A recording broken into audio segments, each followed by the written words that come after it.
당신의 오늘 하루는 어떠셨나요? 안녕. 나는 집에서 쉬는 윤 박사, 집시윤이야.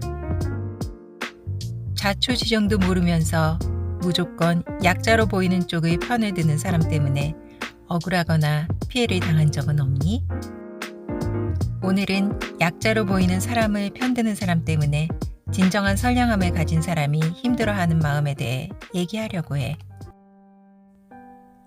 요즘 떠들썩한 이은혜 조현수 살인사건 뉴스를 접하면서 약자가 착하다는 프레임은 버려야 한다고 생각했어. 2002년 한 TV 프로그램에서 경제적으로 어려운 가정의 집을 리모델링 해주는 코너가 있었는데 이은혜의 집이 공개됐고 그 코너의 수혜자였어. 초등학생이었던 소녀는 해당 방송분에서 받은 것을 다른 어려운 사람에게 베풀고 싶어요 라고 말했고 그 장면은 방송을 탔어. 대부분의 시청자들은 예의 바르고 속이 깊은 아이라 생각하고 선량한 약자를 도왔다는 뿌듯한 감정을 가졌겠지.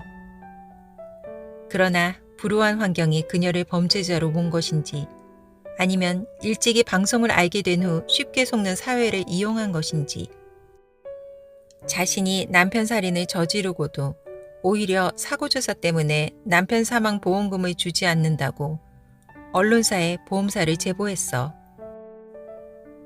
초등학교 당시의 경험으로 남편의 생명보험금을 타내는데도 방송을 이용할 수 있다고 생각했을 수 있다는 얘기지.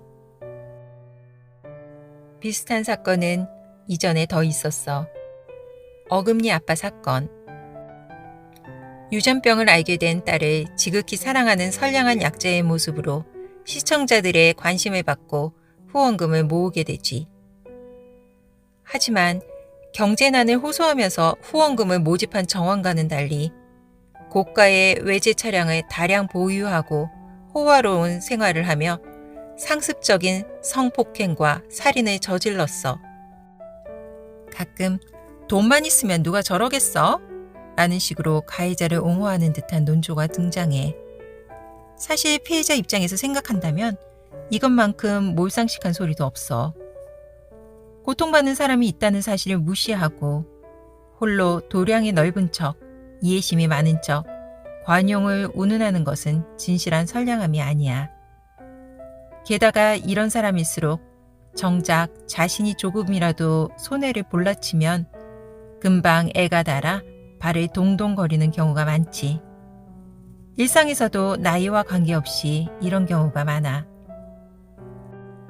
7살 때쯤이었나?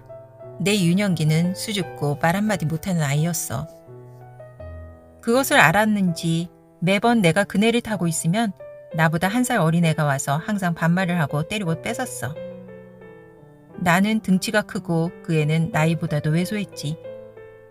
온순했던 나는 그 아이가 올 때까지 두근거리며 타다가 양보했어. 그러다가 어느 날은 용기를 내서 내가 한마디 하니까 때리길래 같이 때리려고 주먹을 올렸어. 그런데 갑자기 어떤 아저씨가 나타나더니 버럭 소리를 지르며 왜 큰애가 조그만 애를 괴롭히냐고 하는 거야. 얼마나 굴욕적이고 공포스럽고 억울하던지. 그 다음부터는 약자로 보이는 그 아이를 위해 그네를 체념할 수밖에 없었어.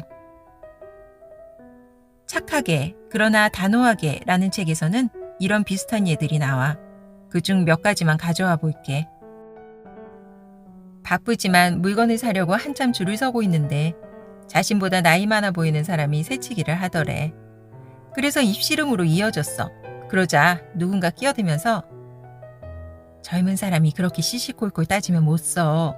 어르신에게 양보 좀 하면 큰일 나니? 라고 하는 상황. 일하는 동료가 큰 골칫거리를 안겨 참다가 한마디 쏘아붙였는데 그 동료가 눈물바람으로 쌩하니 나가버리더래. 반나절도 안 돼서 아무 개가 말을 못되게 해서 애먼 사람을 울렸다네?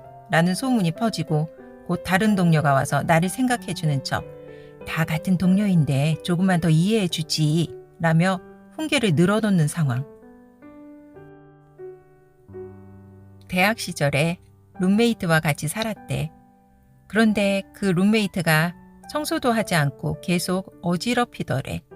그래서 자기가 매일 청소했는데 어느 날 몸이 아파서 일주일 정도 누워 있었더니 집이 쓰레기 더미가 되어 도저히 가만히 있을 수 없었대. 그래서 아픈 몸을 일으켜 청소를 하고 있는데 룸메이트는 여전히 빈둥대고 있다가 쓰레기를 또 휙 버리고 있었던 거지. 그 순간 참다 폭발해서 화를 냈대. 그 이후 룸메이트는 만나는 사람마다 생전 처음 집을 나와 부모님과 떨어져 사느라 안 그래도 힘든데 어려서부터 독립생활을 해서 뭐든 할 줄 아는 사람이 이해해주면 좋지 않니? 라는 말을 하며 인정머리 없다고 하소연을 하고 다녔대. 그녀의 말만 듣고 한 동기가 와서 마음을 곧게 써. 착한 애가 왜 그랬냐? 고 충고하듯이 말했대. 그야말로 울 수도 웃을 수도 없는 상황이겠지. 이렇게 어떤 사람들은 비판적인 사고 없이 그저 불쌍해 보이는 편에 서면 그만이라고 생각하지. 이치를 따지는 것보다 착함과 나쁨을 따지는 편이 쉬워서일 뿐이야. 이런 무지한 오지랖은 악이야.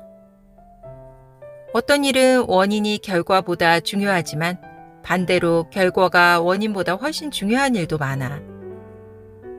남에게 해를 입히거나 타인의 권익을 침해하는 일은 더더욱 그렇지. 그 사람은 무심코 저지른 실수야. 좋은 뜻으로 시작한 일이 잘못된 것뿐이야. 몰라서 그런 거야. 그러니 이해해. 따위의 말에 귀 기울이지 말도록 해. 남의 말 한마디에 휩쓸리고 스스로 억압하면서 유약한 것이 곧 선량함이라는 식의 사고방식에 매인 사람에게 휘둘리지 마세요. 진정으로 착한 사람이 소위 선량함이라는 명분 때문에 옴짝달싹 못하는 것만큼 우스운 일도 없습니다. 잘 자요.